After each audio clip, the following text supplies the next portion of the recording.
Hello everybody, welcome back to episode 3 of the Heroes of Hammerwatch Warlock full game or full first run playthrough. Now, I've just decided to say screw it. The game doesn't end once you kill the final boss. It kinda does, but at the same time, it doesn't. And I don't know what happens afterwards. There could be 5 new stages for all I know.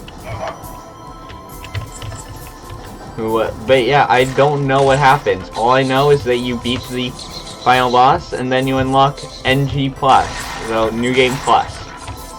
There's New Game Plus Plus.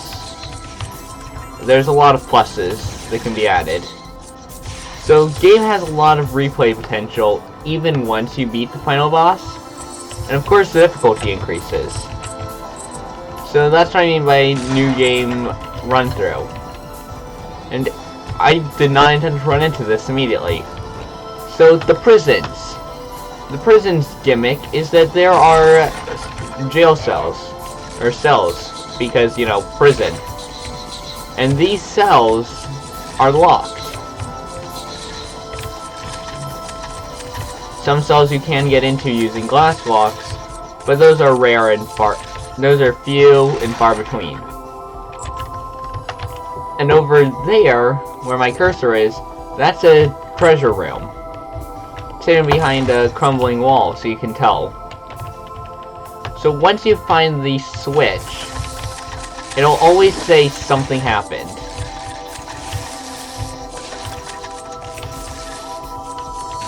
And you'll get money and items from this. Mainly money. And that's a large gem. 500 coins. A fortune to a new game. So in the early game, it's all about building up your level as fast as possible. So the better you are, the farther you can get, the harder enemies and the more experience you can gain. Oh yeah, there's also bombs in this area. Forgot about them.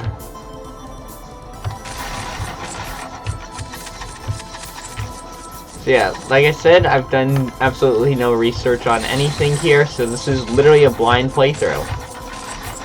All I know is how the game works. Right, not the class.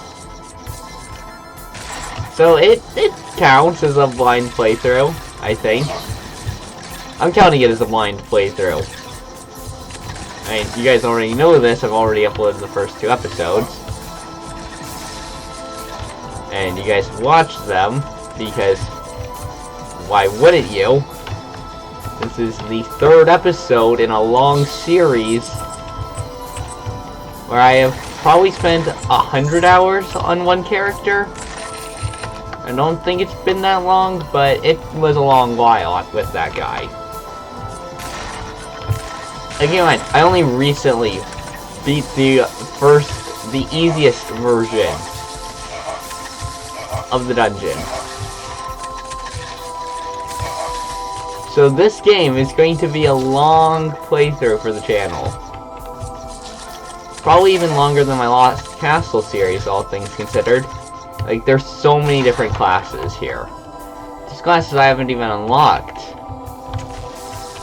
So this is an optional room, but it's really good. There's an optional room. It's worth it a lot of the time to go through, but you die and that's it. So I'm 4-star, so let me just go over here and upgrade. Let's hear. So there's Summon Gargoyle and Eye of the Storm. So Summon Gargoyle fires bolts of lightning, dealing 20 magical damage for 5 seconds. Can be linked with nearby gargoyles to create a static link that deals 50% damage and stuns enemies. Eye of the Storm can be linked to nearby gargoyles. Soul Cleaver Enemies affected by soul consumption will spread 50% of the damage taken to nearby enemies. Affected enemies also have a 20% chance to spread soul consumption when killed. And then there's Stormlash. Triggering a new bolt, dealing 25% damage. I'm going to go ahead and pick up Lightning, level 2. There's no reason not to. And with my bit of ore, I'm going to go over here. The stone golem that you just offed has been killing miners for a long time now. So you managed to slay the foul beast deep inside the mines? That's great news. You always get more information after you kill a boss. So I've just purchased the blacksmith, meaning that now he has ore to do stuff. So you can increase armor, weapon, crits, and movement speed. I've got money. I've just bought everything. But now it's time to go back into the mines. And once you beat an area, there's a new room that always spawns on the first floor. This is not a might spawn. This is a will spawn.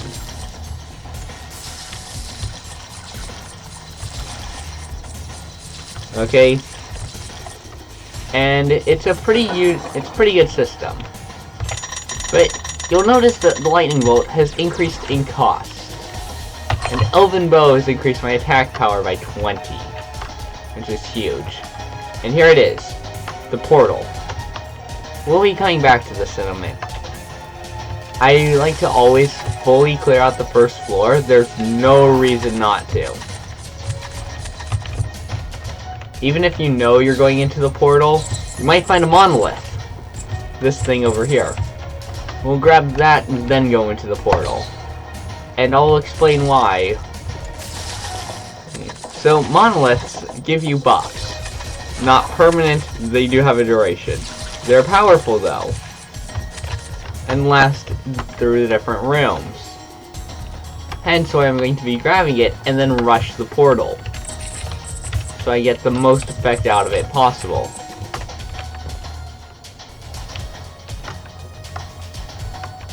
Now, actually, I'm not sure how this is going to work.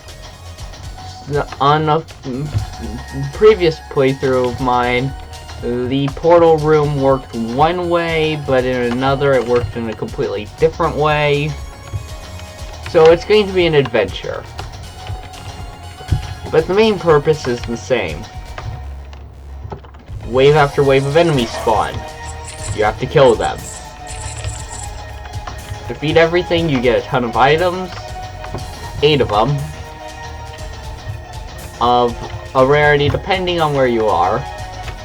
Rarities may vary slightly, just from pure chance. But anyway, the gimmick is that it completely skips the rest of the current area. So I'm on mines floor 1, I beat this, and then I'll head to prison floor 1.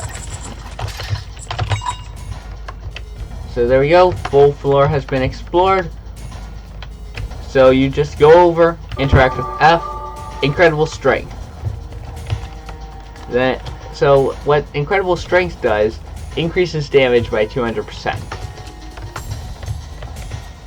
But it does have a duration, it doesn't last forever. So now let's go here and see what we're dealing with. Okay, we're dealing with the cube fight. How the cube fight works, there's a cube here, you destroy it, periodically mobs will spawn, you have to kill them, or you can just ham damage, because once the cube dies, all enemies die. So it may be worth just killing this.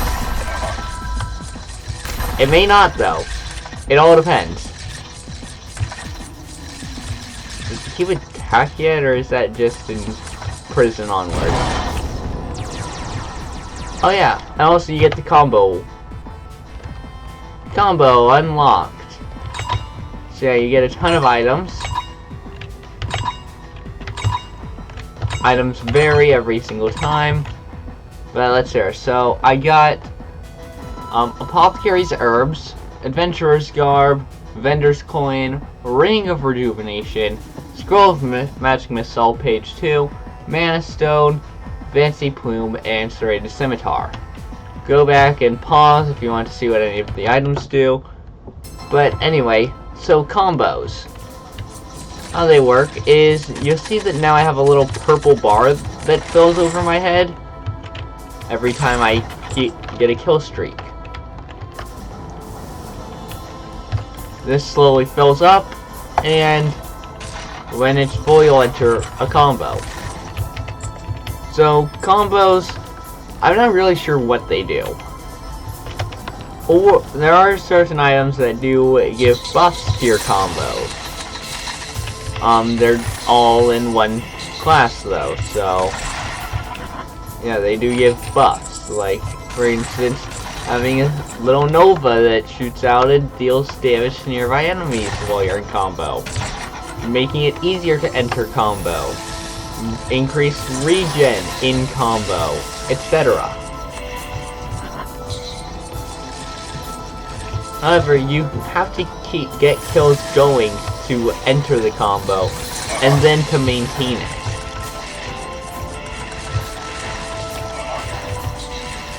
It's easy in a crowd, but when there's few enemies, it's harder. And of course it ends when there's no combo, when there's no more enemies. Yeah, the fact that I got that at level 4 is impressive.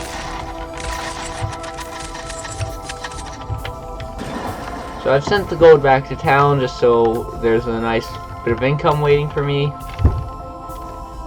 And you see, no matter what you're doing in the prison, you always want to look for the switch. Because, I mean, the money's just sitting there.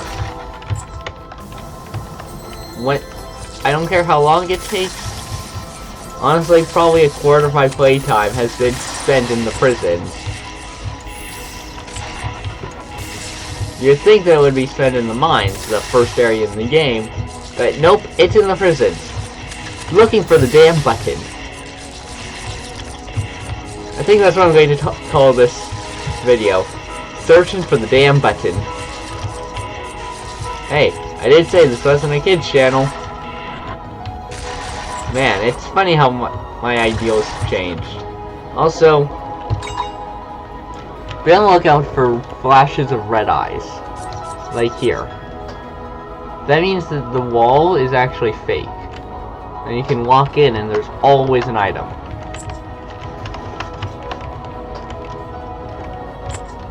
So yeah, it's another thing to always check.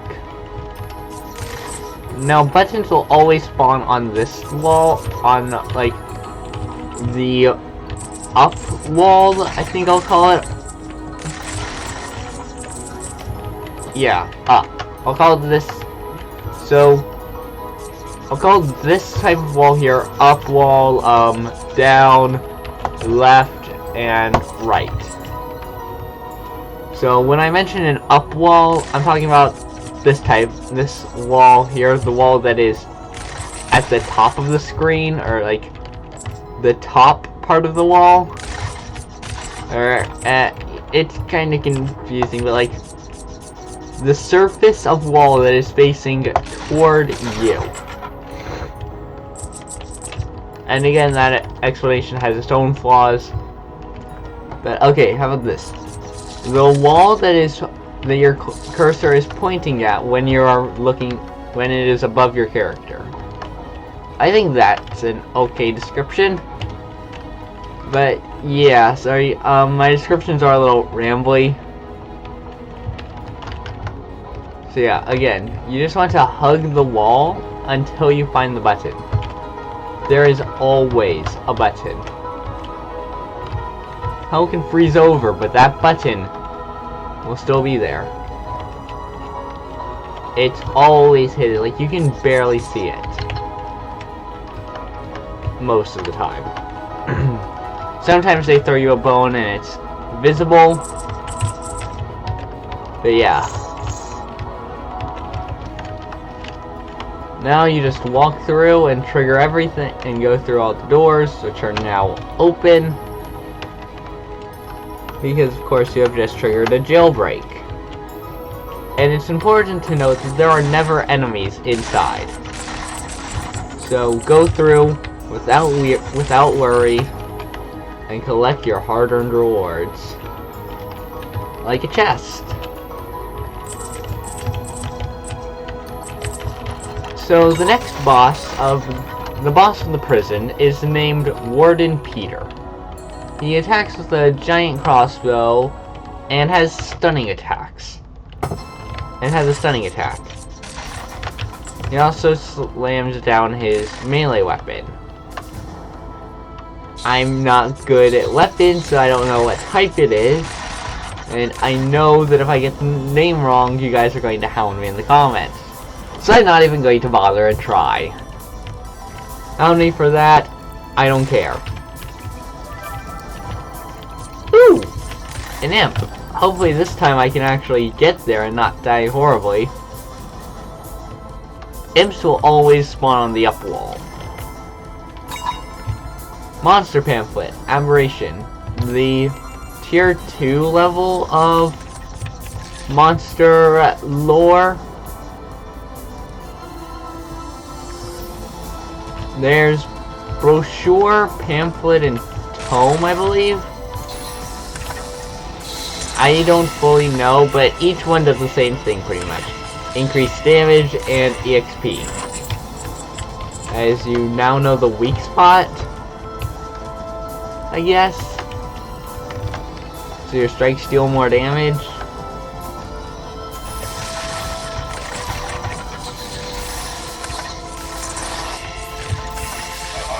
Like, you would think that the guild you're in would do something to make it easier for you to go through and get money.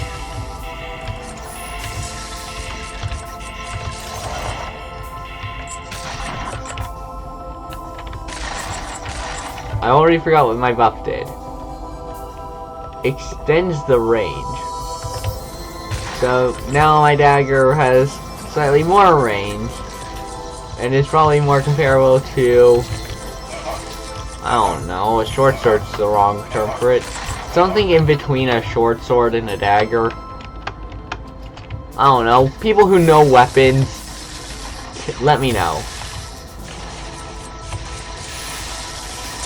Because, I mean, I want to know what the term is.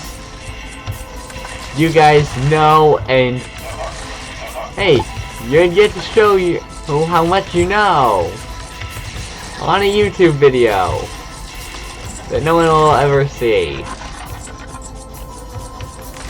But you can show it to your friends about how dumb I am.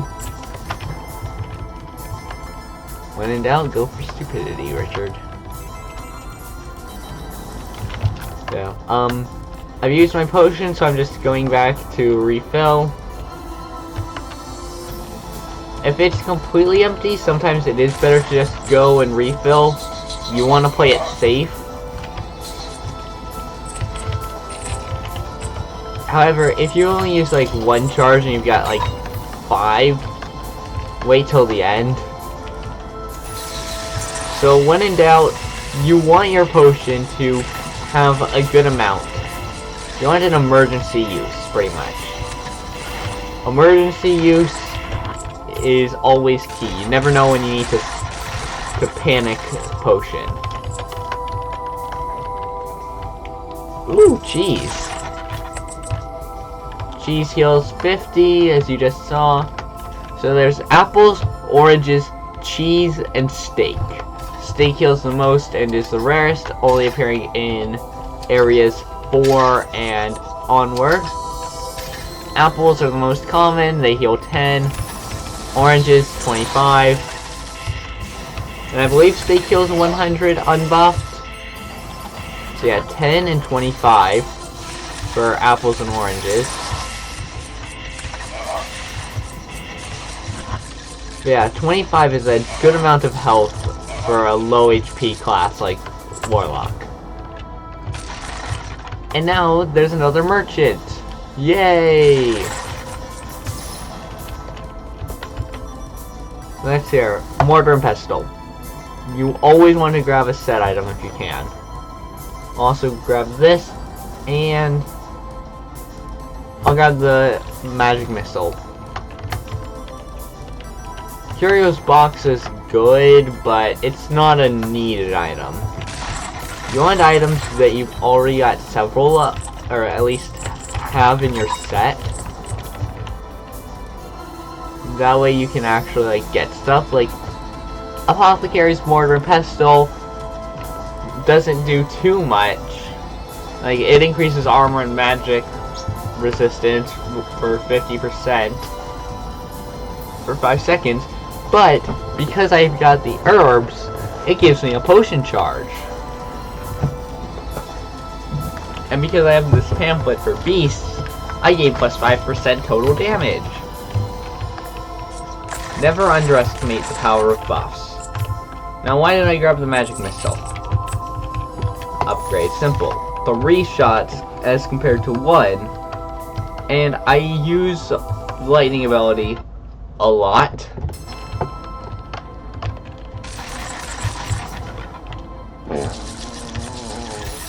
Excuse me. And then I just got the flask. So now, if I get another item, I'll get a 1% chance of gaining a potion refill per enemy. Which may not seem large, but trust me, there are a lot of enemies. Okay. Stop. I'll cut back when I'm at full health. This is dangerously low. Just trust that I'm not about to run off and get myself killed. Okay, health is out of the danger zone. I've got too good of stuff to make stupid mistakes. So I'm going for long range attacks right now, which is the other reason why I grabbed the magic missile. 3 shots compared to 1 at close range, that is deadly. There's a term that I've taken from a different game called shotgunning. Weak projectiles may not be a threat, but have 500 of them all hitting you at once, yeah, you could die pretty quick.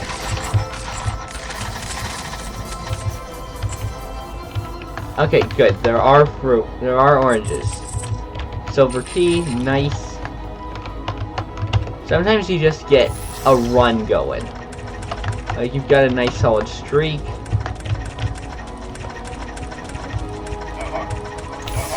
And you're pretty sure you can handle anything. But yeah, strategies for the boss, Warden Peter. Deal with him fast, otherwise you're going to get overwhelmed by his minions. And the minions will throw ropes that stun you in place. While they don't do any damage, they could leave you open for a devastating mace slam. I think it's a mace. Again, I don't know, but I want to call it a mace. And hey, this is just me talking, so I'm calling it a mace. Screw it.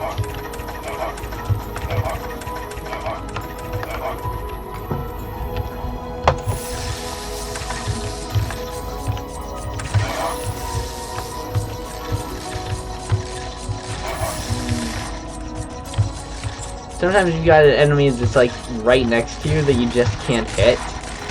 I hate it when that happens because like they're just like, why aren't you hitting me? And then they'll start hitting you. At which point you notice their existence.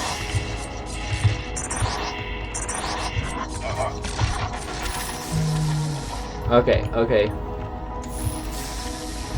You do not want a mini boss, which is what the giant thing is, you do not want that to get any sort of buffs when you're fighting it.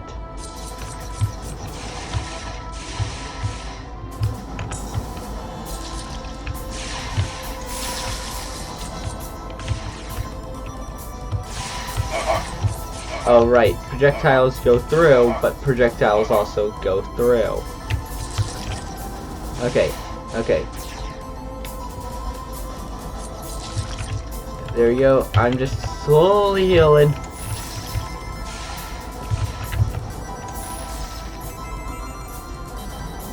Yeah, that's right, you can't reach me.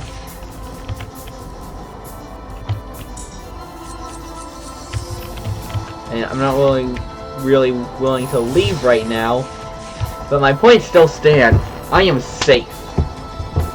Now, I want to keep this video under 5 hours long, so let's take a risk.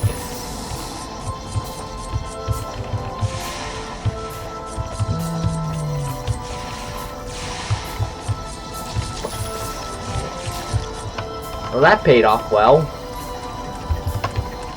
Okay, so yeah, no reason to go through the trap anymore. The banner does enrage all enemies. Makes them stronger, faster, and generally more of a pain to fight. Note, I'm not sure about the relative strength of enemies. I could be completely wrong about that.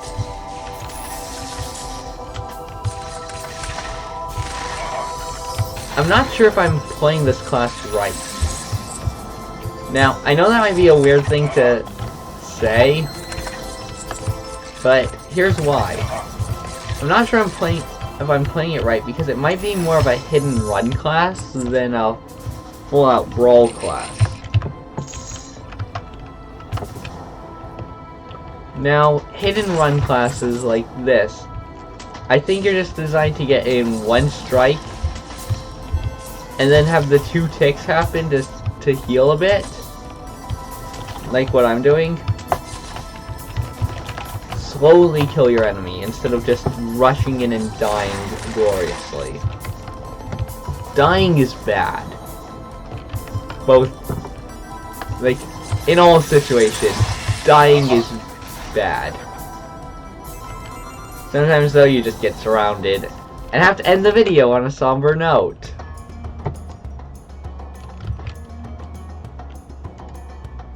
So let's hear.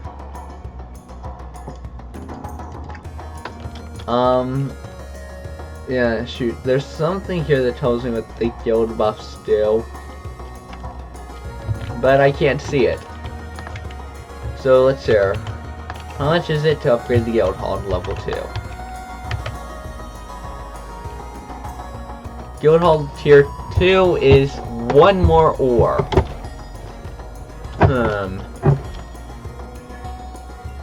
I'm going to unlock the buying and selling ore, and hopefully, if I've planned to sell correctly, I'm not sure if I have, but how much is it? 1,500 and 200. Holy crow, those are terrible rates. However, I've unlocked it. So yeah. I'm going to end the video here. If you guys have enjoyed, please hit the like button down below. I'm going to be doing a lot of Heroes of Hammerwatch. It's probably going to be the channel main game. However, if you have other videos that you'd like me to do, my one requirement, they're free. I'm just a kid. So until this actually makes money, I'm just going to stick with either free games or games that I already have. So yeah, if you have any suggestions, let me know down in the comments below. If you've liked, be sure to give this video a like. You guys know how YouTube works, I don't need to explain this to you. Please share, really helps a small creator. And I'll see you guys in the next episode. Bye!